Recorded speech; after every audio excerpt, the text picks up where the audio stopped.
When you've got into the swing of being an estate agent and you've sold a few properties, it's not quite as simple as the offer's been accepted and you have to wait until the contracts are exchanged and the keys are handed over and we get our commission.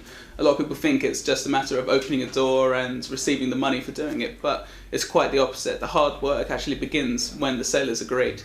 When the sale is agreed, it basically means a price has been agreed on by the vendor and by the purchaser, and they've agreed to progress to sell the property in exchange of contracts. Now, that is really where it starts to get a bit tentative, because with the English system that we work in, our law system means that it's effectively done on a handshake. So the purchaser has agreed to purchase the property for a set price and the vendor has agreed to sell it for that set price. Now, there's a lot of different issues that can come up along the way. Sometimes you have a bad survey, people may lose their job, a lot of different situations can pick up, and we're basically there to manage that situation. And the key to what we do is communicate between the two parties. There's a large degree of separation between the purchaser and the vendor. More often than not, they've never met each other. They don't know exactly what's going on in each other's lives, and you have to paint a picture of each person and their needs and their wants from the whole process. We are there to communicate with the mortgage lenders, to communicate with the mortgage brokers, if there is a mortgage broker in place, which we hope there is, and also to communicate with the solicitors. A lot of the time, the work that actually goes on behind closed doors is done via the solicitors, and there can be large periods of silence during the whole sales process, which can be an issue.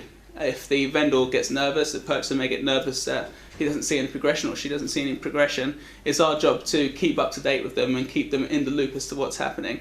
A lot of people are first-time buyers, even selling multi-million-pound houses. A lot of people, it's their first time doing the whole sales process, and especially if someone comes from abroad and isn't aware of our legal system and the way that we sell properties in this country, it's important that we talk to them, communicate with them, and run them through the day-to-day workings.